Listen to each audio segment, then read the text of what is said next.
గోల్కొండ పట్టణ విశిష్టతను తెలపండి. దక్షిణ భారతదేశంలో గోల్కొండ పట్టణం ప్రసిద్ధి చెందింది. గోల్కొండ దుర్గం అంటే 3 కొండలు. ఈ దుర్గానికి 7 మైళ్ళ కైవారము, 87 బురుజులు, 8 దర్వాజాలు ఉండేవి. ఈ గోల్కొండ నగరము 4 మైళ్ళ వైశాల్యము కలిగి ఉంటుంది. గోల్కొండ పట్టణ నిర్మాణ పథకానికి కర్త ఆజం ఖాన్ అని ఇంజనీరు. ఈ పట్టణాన్ని పెక్కు విభాగాలుగా విభజించి వారు వాటిని మహల్లాలు అని పిలిచేవారు. గోల్కొండ నగరంలో జనసమ్మర్దం ఎక్కువ. రాజభవనాలు పడమటి దిక్కున ఉండేవి. ఈ పట్టణాన్ని అందంగా తీర్చిదిద్దడానికి కులీ కుతుబ్ షా పాదుషాలు మంచి శ్రద్ధ తీసుకున్నారు. ఇబ్రహీం కుతుబ్ షా ఈ పట్టణాన్ని అలంకార భూయిష్టంగా తీర్చిదిద్దాడు. పట్టణంలో నగీనాబాగ్ అనే అందమైన ఉద్యానవనము, షాహీ మహలు, దిల్కుషా అనే రాజభవనాలు, యుద్ధభటులకు 2 బారకాసులు ఉండేవి. అందమైన మిద్దెల తోటలు ఉండేవి. ఉద్యానవనాలకు నీటి సరఫరా ఏర్పాట్లు ఉండేవి.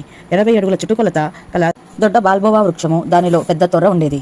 గోల్కొండ పట్టణంలో 40,000 ఇళ్లు, 2 బజార్లలో అన్ని వస్తువులు దొరికేవి. పట్టణంలోకి సరుకులు అన్ని బంజారా దర్వాజా గుండా వచ్చేవి.